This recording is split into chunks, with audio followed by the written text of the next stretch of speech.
네, 안녕하세요. 증권맨입니다. 오늘 코스피는 1.75% 상승했고요. 코스닥은 3.09% 아주 큰 폭의 상승을 보였습니다. 제가 저번 주에 방송에서도 두어 차례 언급드린 것처럼 시황을 비중 있게 다뤄드리는 편인 방송인데, 최근에는 제가 시황을 그렇게 이제는 짧게 그냥 코멘트하고 넘어갔던 게 한 이때쯤부터 되는 것 같습니다. 코스피도 그렇고, 코스피는 차트상으로만 보면 계속해서 그냥 어떤 코스닥만큼 폭발적인 상승은 없었지만 아주 견조한 흐름은 그냥 꾸준히 추세를 가지고 올라가고 있는 상황이고요. 121선 돌파했고 지지받았고 다시 돌림이 나오는 아주 전형적인 모습이라고 보시면 될 것 같고, 코스피는 오히려 이제부터 시작일 수도 있다라는 생각도 좀 드는 아주 괜찮은 모습이고요. 코스닥이 저번 주 목요일 날 장대 음봉이 조금 나오면서 약간의 우리에게 불안감을 주었었죠. 하지만 물론 이런 장대 음봉이 출현하면 워낙 고점이고 어느 정도의 리스크 관리는 되어야겠죠. 하지만 건강한 조정 쪽으로 저는 좀 더 베팅을 했다라고 말씀도 드렸었죠. 어찌됐건 어떤 기준이 중요하다고 생각하고요. 내가 어떤 전략을 세워놓고 그 전략 그대로 그냥 수행을 하면 마음이 좀 편해집니다. 머리를 비우고요. 우리가 최근에 특히나 국제 정세가 좀 어지럽죠. 미국과 중국의 갈등 문제도 있고, 또 미국 자체적으로 나라가 좀 많이 어지럽고요. 홍콩 문제도 있고, 우리나라와 일본의 또 갈등 문제도 있고, 이제 조금 국제 정세가 어지럽기 때문에 많이 좀 심리적으로 불안할 수는 있어요. 하지만 제 개인적인 주식에 대한 경험으로서 보면 어떤 수급적인 측면을 이길 수 있는 건 없다라는 게 제 결론이었거든요. 오랫동안 주식을 하면서. 그래서 시장은 당분간 제 갈 길을 계속 갈 거다라는 제 견해에는 변함이 아직은 없습니다. 그리고 계속해서 꾸준히 저도 방송에서 시장에 어떤 리스크 관리가 필요한 시점이나 현금 보유를 이제는 좀 해야겠다라고 생각할 만큼 추세가 깨지는 시점을 저는 여러 차례 언급을 드렸었기 때문에, 종가상 700포인트를 이탈하면 리스크 관리를 좀 해놓고, 종가상 21선을 깨면서 이 전고점 690포인트 정도 있죠.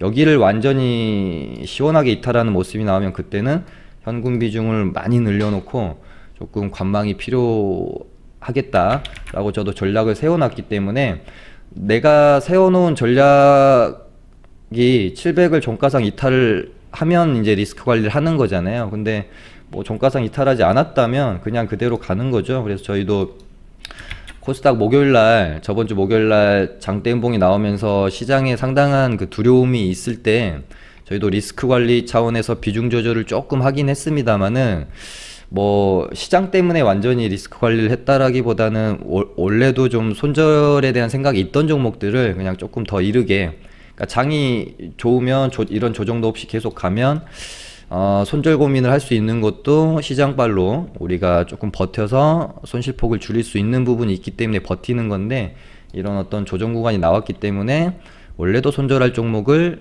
조금 일찍 했던 그런 면에서 이제 리스크 관리 정도는 있었지만, 저희 리딩반은 지금 바닥에서부터 여기까지 정말 매매를 거의 비중 70%에서 정말 95% 정도 사이로 거의 하루도 안 빼놓고 계속해서 매매를 하고 있습니다. 저도 어떤 현금을 100% 보유해놓고, 그러니까 현금 비중을 많이 늘려놓고 시장을 좀 2차 폭락에 대한 걱정, 그리고 좀 관망을 해야 될 시점은 없었다라고 좀 보여져요. 이때 김정은 사망 이제 이슈로 조금 이제 시장이 흔들렸을 때 리스크 관리 한 번 정도 했던 적을 제외를 하면 여기서부터 여기까지 크게 저희 같은 경우는 비중을 줄이지 않고 계속해서 적극적으로 매매를 좀 하고 있었고요. 그리고 제가 한 달 전 정도 방송이었던 걸로 좀 기억을 하는데요. 아마 이때쯤 정도 됐었나 싶은데, 만약에 코스닥이 전고점을 돌파 후에 지지받고 다시 가는 모습이 발생이 되면 저는 공매도 제한이 풀리기 전까지 불장도 한번 가능할 수도 있겠다 라고 언급은 좀 드렸던 적이 있는데 어, 연출이 될지도 모르겠다라는 생각도 좀 듭니다. 오늘 이렇게 또 돌리는 모습을 보면서요. 이것도 차트적으로만 보면 전 고점을 돌파 후에 잘 딱 여기까지 지지받았죠. 목요일날 장대 음봉에서 딱 지지받고 이렇게 돌리는 모습이 나왔기 때문에 좀 많이 강한 모습이 보여질 수도 있지 않을까 그런 생각을 가지고 일단은 좀 임하고 있습니다. 시황에 대해서는 또 뭐 변곡이 생기지 않는 이상 당분간은 또 멘트를 좀 뭐 비중을 많이 줄이도록 할게요. 바로 좀 시장 흐름으로 넘어가도록 하겠습니다. 오늘 오전장에는 이제 언택트 관련주라고 봐야 되겠죠. 실적 기대감도 있고 그래서 한번 시세를 내고 조정을 거치고 오늘은 좀 오버슈팅이 나오면서 거래도 많이 터졌고요. 상한가까지 오전에 일찍 좀 닫았다가 중간에 살짝씩 풀리긴 했지만 결국은 깔끔하게 좀 마감, 이 정도면 최근에 상한가 가는 종목들에 비하면 깔끔하게 좀 마감을 한 상한가 종목이라고 봐야 되겠죠. 오늘 오후에 있었던 뭐 모남이나 뭐 이런 종목들 보면 정말 장후반에 지치게 하고 결국은 투매 상한가를 말지 못하니까 투매가 나오는 이제 모습까지 보였었죠. 그래서 최근에 상한가를 들어가는 종목과 들어가지 않는 종목의 어떤 그 격차가 정말 상당한 것 같아요. 뭐 최근에 뭐 고려산업 아니 KNN 저번 주 금요일 날뭐 상한가 갔던 KNN은 또 상당히 깔끔하게 이렇게 VI 그러니까 상한가 오기 전에 VI가 걸렸었는데 바로 그냥 상한가를 마감하면서 쭉 뭐 닫아버렸다든지 그 다음에 또 강하게 상한가를 갔던 종목이 일양약품도 있었죠. 이런 식으로 이게 상한가를 가는 또 모습과 트렌드도 상당히 그 변화의 템포가 빠르다라는 생각이 듭니다. 얘네들처럼 얘네들 같이 한두 종목 깔끔하게 또 상한가 확실하게 닫아주고 일양약품은 다음날 갭까지 깔끔하게 뭐 13% 떴고요. 이런 모습 보여지니까 또 개인 투자자들이 이제 상한가를 깔끔하게 닫아주는구나 라고 하고 오늘 또 예를 들어 뭐 모나미 같은 종목들 많이 좀 매수하셨을 것 같은데 또 이런 애들은 닫지 못하고 풀어버리고 특히나 지금 시간에서 가장 많은 이제 보유자분들이 어디로 갔지? 많은 보유자분들이 걱정을 하고 계실 이제 교육 관련주 메가스터디가 상한가를 찍고 잠시 닫았다가 풀린 다음에 투매 나왔고요. 반등이 이제 뭐 좀 나오는 듯 했으나 지금 시간에서 마이너스 8%로 진행이 되고 있거든요. 이런 식으로 최근에 상당히 좀 상한가를 가는 종목과 가지 않는 종목들의 온도차가 굉장히 큽니다. 그만큼 어렵다라고 좀 볼 수가 있고요. 좀 이런 부분에서 대응이 안 되시는 분들은 혹시라도 뭐 가지고 있는데 상한가를 간다라고 하면 그냥 좀 매도하는 쪽으로, 왜냐면 이제 대응하기가 상당히 어렵기 때문에요.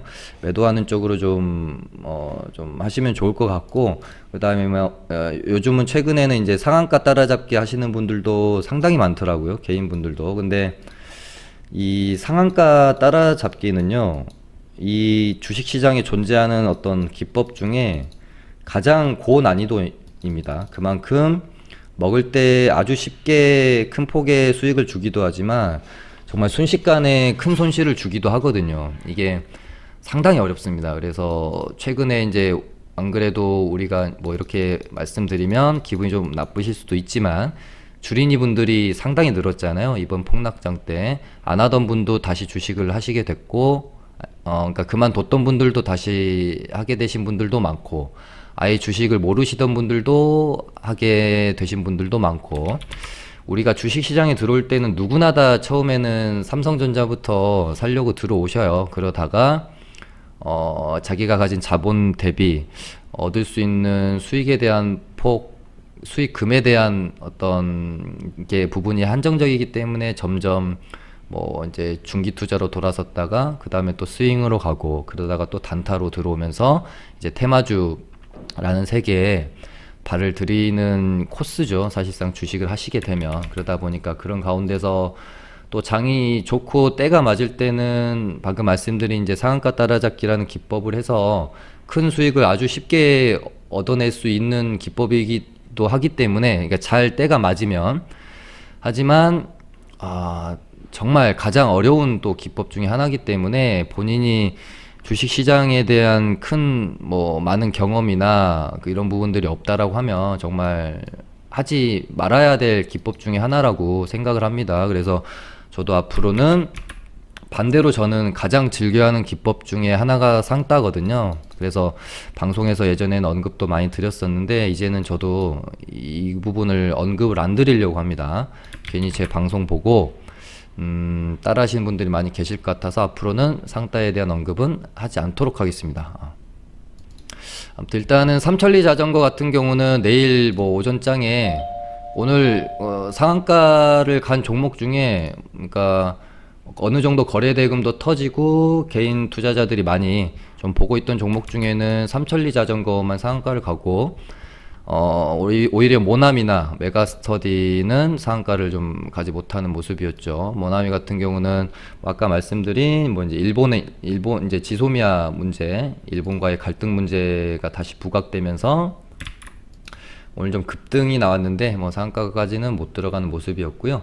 얘도 어제 저녁에 재료 자체는 따끈따끈하게 누구나 알 수 있는 재료였죠. 그래서 저는 사실 오늘 불매운동 관련주의 뭐 모남이나 신성통상이나 남영비비안 셋 중에 누군가라도 오늘 상당히 갭이 많이 떠서 출발할 거라고 예상을 했는데 아무런 어떤 반응이 없이 오히려 오전장에 살짝 하락이 있었죠. 조정이 있었죠. 그래서 이렇게 되면은 뭔가 시장에서는 오히려 재료 소멸로 받아들이는 건가 라고 생각이 들어서 그렇게 관심권에 저도 이제 두지 않고 있었는데 오늘 오후에 갑자기 땡겨버리는 모습이 나왔죠.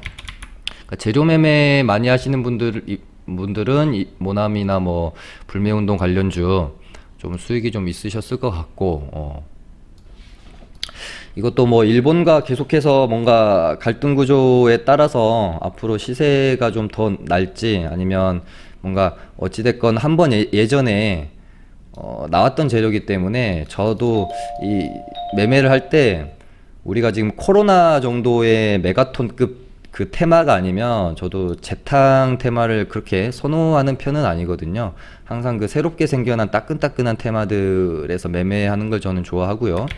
다만 뭐 이제 이번 코로나 같은 테마나 뭐 남북 경협 테마 같은 경우는 워낙 테마의 사이즈 자체가 다르기 때문에 좀 매매를 하는 경향이 있지만요.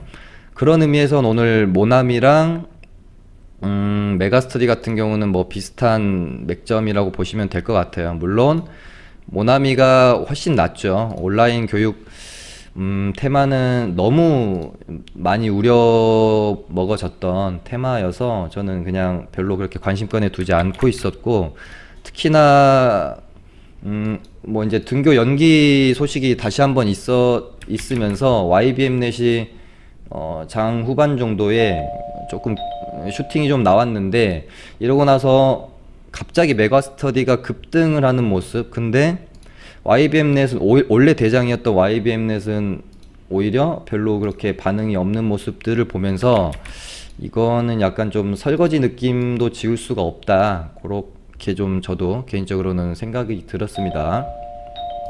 그러다 보니까 오늘 이제 시간에서의 그런 투심들이 많이 반영이 되는 게 아닌가 그런 생각이 들고요. 너무 오래 이제 울고 먹었죠, 재료 자체를. 그래서 뭐 이제 내일 어떻게 좀 흐름이 이어가질지는 모르겠지만 너무 뭐 이제 욕심 부리지 마시고 조금 적당히 조금 손실 보더라도 나와야 될 테마가 아닌가, 저는 일단은 그렇게 보고 있습니다. 물론 YBM넷 뭐 이렇게 차트 보면 뭐 뽑아놓고 조정 거치다가 뭐 또 한 번 반등이 나올 수는 있어요. 근데 우리가 항상 조심해야 될 것들은 바닥 구간에서 너무 좀 많이 올라 있는 상태에서의 매매를 하실 때 좀 많이 조심하면 좋을 것 같아요. 얘도 바닥 대비 거의 200%가 올랐고 재료 자체도 상당히 많이 좀 때가 타 있기 때문에 여기서 반등 물론 나올 수 있죠. 하지만 여기서 한 번에 시세를 더 낸다? 저는 조금 부정적으로 보고 있고요. 요런 반등을 바라면서 물론 반등이 잘 나오면 빠져나올 수도 있겠지만 혹시라도 반등이 나오지 않고 진짜 이 교육 테마 전체의 어떤 재료 소멸이 되게 되면 내가 견뎌야 할 이 아래 구간으로서의 손실 폭이 너무 크기 때문에 조금 정리하는 쪽으로 제가 개인적으로 만약에 들고 있다면 적당히 내일 뭐 오전 이제 좀 잠깐 반등이 나온다거나 할 때 조금 손실 보더라도 정리를 할 것 같은 생각을 가지고 있고요.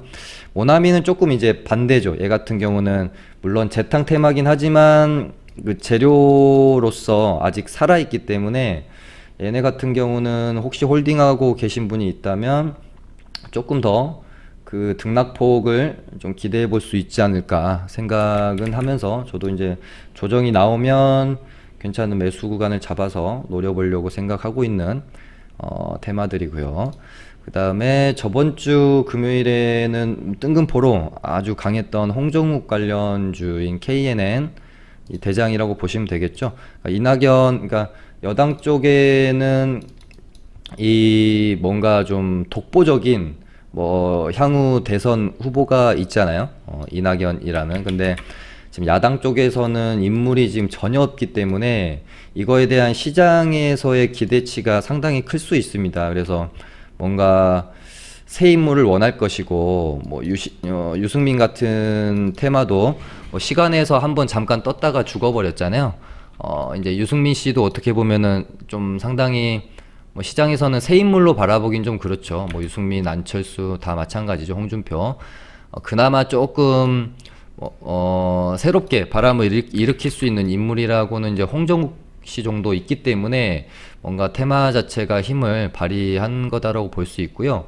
일단 저도 어찌됐건 정말 테마의 꽃이라고 하면 총선 다음에 있을 이 대선 테마인데 이 대선 테마 관련해서 뭔가 좀 야당 쪽에서 이 사람이라면 시세를 한번 충분히 뽑아낼 수 있겠다라고 어떤 인물이 지금으로선 누가 될지 모르겠지만 탄생이 된다면 이런 뭔가 좀 여러 가지 부분들이 삼박자가 잘 맞아 떨어진다면 충분히 뭐 수익 내지 좀 큰 수익을 노려볼 만한 뭐 투자로서 같이 해볼 만하지 않겠느냐 하면서 저도 노려는 보고 있는데요. 홍정욱 씨는 제가 생각하는 이제 뭐 삼박자에서 약간 좀 이제 미흡한 부분들이 있어서 조금 접근을 저희가 예전에 이제 고려산업을 뭐 이쯤 들어가서 조금 이제 수익 내고 나오긴 했었는데 일단 뭐 악재로 작용할 만한 게 없어야 되고 그 다음에 본인이 정치에 대한 좀 의지가 있었으면 좋겠는데 아직까지 홍정욱 씨는 본인 스스로는 뭐 내가 정치를 해보겠다 뭐 이런 발언은 없고 오히려 정치에 관심 없다라고 자꾸 이제 이제 이야기를 하고 있죠. 거기다가 어찌됐건 이제 자녀 문제로 한번 홍역을 치렀던 이제 테마기 때문에 조금 조심스러운 면은 있습니다. 아주 마음 편히 길게 오랫동안 보유를 할 만한 그런 좀 인물로는 제 입장에서는 조금 부족하다고 느껴져서 매매를 하더라도 좀 단타 정도로 뭐 당연히 뭐 오버나잇 하루 이틀 정도는 할 수 있겠죠. 근데 하지만 웬만하면 장중 단타 정도로만 좀 보고 있는 테마고요. 이건 뭐 제 그냥 개인적인 의견이기 때문에 뭐 다른 분들은 다르게 보고 있을 수도 있고요. 뭐 이 홍정욱 씨 관련주가 좀 어마어마한 시세를 또 낼 수도 있겠죠. 그 다음에 오늘 셀트리온 그룹주가 어마어마한 정말 상승을 보였네요. 야, 셀트리온 제약이 저번에 폭락 하기 전으로 따져도 뭐 4만원에서 5만원 사이 왔다 갔다 하던 주식인데 13,000원, 거의 뭐 12만 원을 한번 찍었으니까 바닥 대비하면은 지금 뭐 거의 4배가 오른 정말 스타주네요.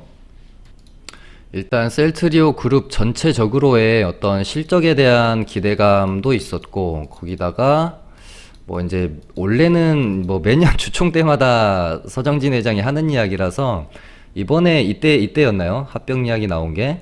뭐 갑자기 이걸 이슈로 급등을 시키지라는 생각을 사실은 했었는데, 어찌됐건 합병 기대감도 남아있고, 거기다가 이제 코로나 재료까지 3박자가 좀 연결이 되면서 정말 좋은 모습 일단 보여주고 있고요. 거기에서 가장 큰 수혜는 합병을 하게 됐을 때도 제약이 가장 큰 수혜주를 보는 거였기 때문에, 거기다 이제 셋 중에 또 제일 가볍고요. 그래서 야, 정말 어마어마한 시세를 좀 내주고 있는 모습입니다.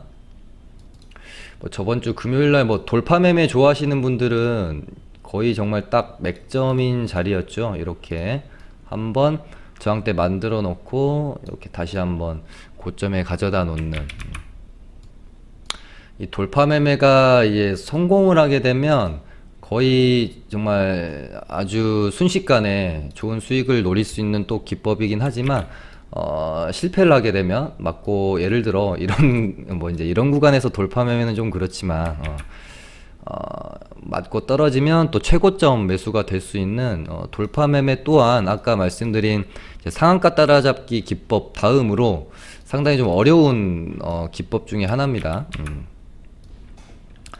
그래서 이제 주식을 아직 뭐 이제 얼마 경험하지 않으신 분들이 혹시 제 방송을 보고 계시다면, 뭐 아까 말씀드린 상한가 따라잡기나 뭐 돌파 매매, 돌파 매수, 추격 매수 이런 것들은 하지 않으시는 게 좋아요. 일단은 이제 눌림 구간에서 뭔가 안전한 자리들에서 자꾸 좀 매수 타점을 찾아가는 연습을 먼저 하시고, 이 구간에서 자신이 생기고 뭔가 내가 한 단계 발전하고 싶다라는 생각이 들 때, 그때 소액으로 돌파 매매 연습도 좀 하시고 그러면 좋을 것 같습니다. 그다음에 아까 말씀드린 대로 치료제 쪽에 대한 기대감은 코로제라고 그랬네요. 치료제 쪽에 대한 기대감은 어찌됐건 코로나가 완전히 종식되기 전까지는 테마 자체적으로 뭐 뜨거움은 조금 덜 할 수 있겠지만 계속해서 보기는 봐야 되는 섹터 테마다라고 보고 있습니다. 그리고 아까 뭐 진단키트도 마찬가지고요. 진단키트는 뭐 일단은 실적과 연결이 되는 부분이기 때문에 충분히 더 봐도 괜찮다라고 보고 있고요. 이를 제외한 이제 뭐 방호복, 마스크, 손세정제 이쪽은 아까 말씀드린 뭐 교육주 이쪽은 제 개인적으로는 이제는 그렇게 아주 뭐 폭발적인 시세를 낼 만한 테마는 아니지 않나? 그렇게 좀 보고 있고요. 그 다음에 뭐 저번 주에는 또 핫했던 빅텍도 얘도 워낙 변동성 좋고 움직임이 좋기 때문에 얘가 언제부터 우리가 이제 지수가 내려갈 때 강한 종목들을 우리가 이제 풋 종목이라고 많이 부르죠. 얘도 이제 뭐 지수를 보면서 우리가 혹시라도 지수에 뭐 이제 조정이 예상되는 시점에서 뭐 인버스 사기는 조금 이제 뭐 무겁거나 좀 답답하시다면 뭐 빅텍 가지고 그냥 장중에 뭐 이제 트레이딩 정도 해도 나쁘지 않은 종목인 것 같고요. 그 다음에 뭐 히토류 관련주들은 미중 갈등이 지금 어떻게 보면은 최고조에 달아 있을 수도 있는 상황이었는데, 어찌됐건 그 기대감으로 올랐다가 그 어떤 미중 갈등이 정점에 이를 땐 오히려 시세가 다하게 되는, 그러니까 주식의 이런 어떤 흐름을 잘 이해를 하시면 좋을 것 같아요. 거기다가 이제 미중 무역 협상을 완전히 뭐 깬다 이런 식으로 발언은 하지 않은 점, 뭐 그런 것들이 어떻게 보면은 조금 악재로 받아들여질 수는 있었을 것 같습니다. 하지만 얘네도 어느 정도 조정폭이 나오면 리바운딩은 분명히 줄 수 있는 아주 강했던 테마이기 때문에 리바운딩은 나올 거라고 보고 있고요.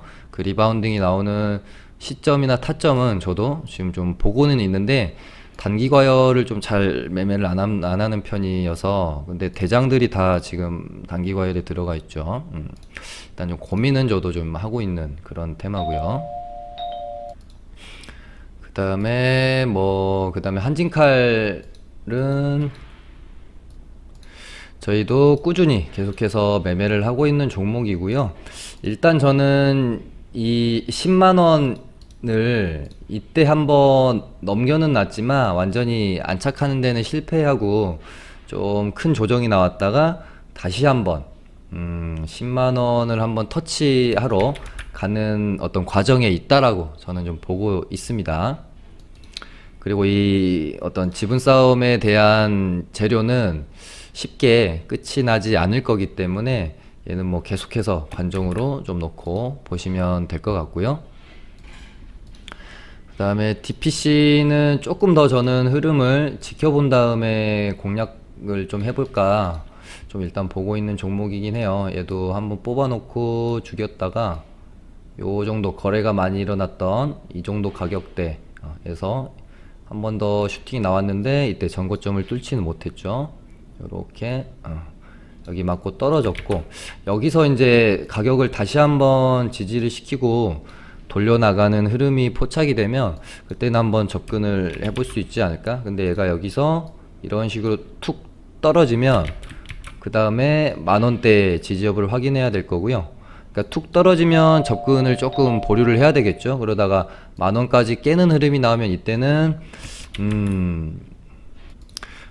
접근하기가 조금 이제는 힘들지 않겠느냐, 그렇게 보고 있는 종목이고, 얘도 마찬가지로 바닥권에서 250% 가까이 일단은 반등이 나온 종목이기 때문에 항상 바닥권에서 어느 정도 시세가, 그러니까 물론 이번 폭락장은 좀 특이 케이스죠. 워낙 폭락이 나왔다가 바닥권에서 이제 종목들이 올라오고 있으니까 거의 대부분 바닥 대비 100% 이상 뭐 이렇게 올랐을 거예요. 근데 이제 평이한 장이었다라고 쳤을 때 일반적인, 예를 들어 뭐 이런 자리에서 바닥 대비 뭐 100%, 200% 어떤 종목이 올랐으면 이런 고점 자리에서는 정말 매매할 때 진짜 조심조심히 매매하셔야 돼요. 비중도 어떤 그 바닥 대비 상승률에 따라서 내가 좀 비중을 실을 자리랑 이런 자리들, 그러니까 비중을 실을 자리 혹은 물렸을 때 내가 분할 매수도 가능한 자리가 이런 자리라면, 바닥에서 이미 뭐 150%, 200% 오른 이런 자리들에서 내가 비중을 실거나 밀린다고 해서 분할 매수 할 자리는 아니라는 거죠. 그러니까 바닥 대비 상승률을 보면서 이런 것들을 조금 매매하실 때 참고하셔도 좋을 것 같습니다. 그 다음에 문제의 SK바이오랜드고요. 시세를 내놓고 이때 진짜 차트도 딱 이쁘게 누구나 매수를 하고 싶어 할 만큼 아까 말씀드린 뭐 돌파 매매 하시는 분들은 이런 자리에서 돌파를 예상을 하고 들어갈 수 있는 자리가 아닌가 그렇게 보여져요. 근데 이때 당시에 제가 어찌됐건 이제 매각 악재가 나와서 어찌됐건 SK 바이오팜 상장 기대감으로 오른 애가 여기서 이제 SK자가 사라진다라고 하면 SK 바이오팜 상장 기대감으로 이만큼 올랐는데 이거는 사실 상당한 악재라고 볼 수밖에 없죠. 그래서 이날 5월 28일 날 좀 이제 시가 형성하고 반등이 좀 나왔다가 이날이었죠.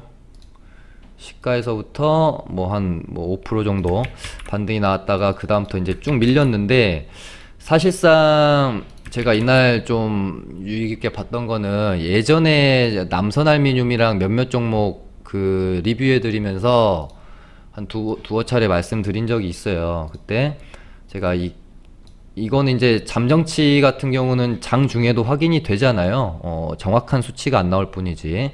이때 보시면은 80만 주를 기타법인에서 던졌습니다. 제가 기타법인에서 대량 매도가 나오면 그날은 진짜 하루 종일 반등 없이 흘러내릴 가능성이 굉장히 높다. 그리고 며칠 뒤에 뭐 지분 매도 뉴스가 웬만하면 거의 나오기 때문에 매매하실 때 좀 조심하거나 자제하시라, 그렇게 예전에 남선알미늄이랑 초록뱀이었던가요? 제가 기억이 조금 가물가물한데 그때 한번 말씀드린 적이 있어요. 근데 SK바이오랜드가 이날 이제 기타 법인에서 매도가 대량 매도가 있었기 때문에 이런 경우에는 창구 하나에서 또 다 나옵니다. 거래원 이거 보시면 뭐 미래대우면 미래대우, 뭐 NH면 NH, 창구 하나에서 대량 매도가 쏟아져요. 오늘 이제 공시가 나왔죠. 파라투스 인베스트에서 지분 가지고 있던 거 5%좀 넘던 거였나요? 그거를 전량 이제 매도를 했더라고요. 80 몇만 주 가지고 있던 거를. 그래서 저 같은 경우는 그것까지 확인을 하고 그 이제 지분 매도 공시가 나오고 나서도 주가가 더 이상은 밀리지 않는 이 모습을 보고 좀 단기 반등 정도 나올 수도 있겠다라는 생각 좀 가지게 됐습니다. 그래서 물론 지금 시간에서는 뭐 특이한 사항은 없지만 아마 여기서 한 요 정도의 반등 정도는 기대해 볼 수 있지 않을까 그런 생각도 있고요. 일단 뭐 다행히 현대 쪽에서 인수가 뭐 의사가 조금은 있는 걸로 일단은 뉴스나 찌라시 쪽으로 돌고 있기 때문에 어느 정도 반등은 좀 기대해 볼 수 있는 자리는 맞는 것 같아요. 여기서 하나 더 밀리더라도 요 정도 가격대에서는 그래도 지지가 일어나지 않을까. 3만 원이나 이 정도 가격대요. 지지 혹은 뭐 반등 나오지 않을까 그렇게 좀 보고 있는 종목입니다. 오늘은 뭐 이렇게 해서 맞춰보도록 할게요. 감사합니다.